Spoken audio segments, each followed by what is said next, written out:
votre motion. Voilà, oui. Expliquez-nous votre démarche. Parce que comme vous avez dit, maintenant apparemment, même la majorité n'est pas d'accord avec la gestion du pays par le gouvernement, par le Premier ministre principalement. Oui, parce que vous posez la question sur la motion. Nous avions fait d'abord une question orale à Monsieur le Premier ministre, chef de gouvernement, qui a la mission de faire exécuter les lois. Assurer, c'est lui, le Premier ministre, qui doit assurer l'exécution correcte des lois et l'exécution correcte de la Constitution. Et nous nous sommes rendus compte que Monsieur le Premier ministre avait posé un acte par ce décret-là de violation de textes. Et vous comprenez, au sommet de l'État. De quel décret? Moi je sais, je parle du décret. On s'adresse au public. Du décret par lequel il a créé de communes et de villes. Nous disons qu'il n'a pas le droit, le Premier ministre n'a pas le droit de créer le subdivision territoriale à l'intérieur des provinces. Ceci relève du domaine de la loi. Donc, ce n'est pas lui à créer. Mais c'est au Parlement de le faire. C'est au Parlement de le faire. Mais le Premier ministre a la compétence de conférer le statut de ville et de commune à certaines agglomérations qui remplissent les conditions édictées par la loi organique qui parle des entités décentralisées.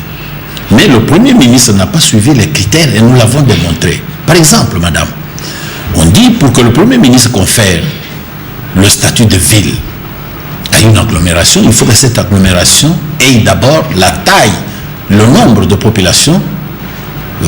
Au minimum, on parle de 100 000. Pour être une ville. Pour être une ville. Mais ce n'est pas une condition unique. Il y a des conditions cumulatives. Il faut avoir des dispositions collectives, des structures, des infrastructures économiques et sociales. Mais le Premier ministre n'a pas tenu compte de ça. Il a créé des villes, et pas dans les agglomérations, mais il a fait des découpages, parce qu'il a rassemblé des groupements et des villages. Donc c'est une violation des textes. S'agissant des communes, de même, une commune, une agglomération à laquelle le Premier ministre devait reconnaître le statut de commune, c'est une agglomération qui avait au minimum 20 000 habitants.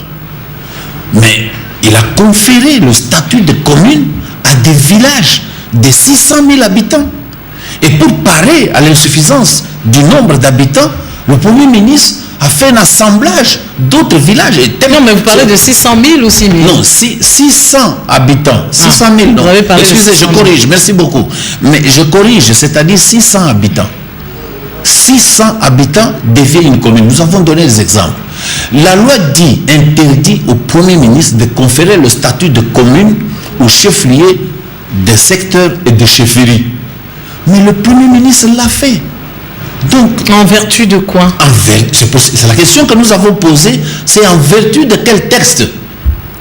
C'est parce que, par la réponse du Premier ministre que le vice-premier ministre nous a donné, nous avons senti qu'il y avait une résistance.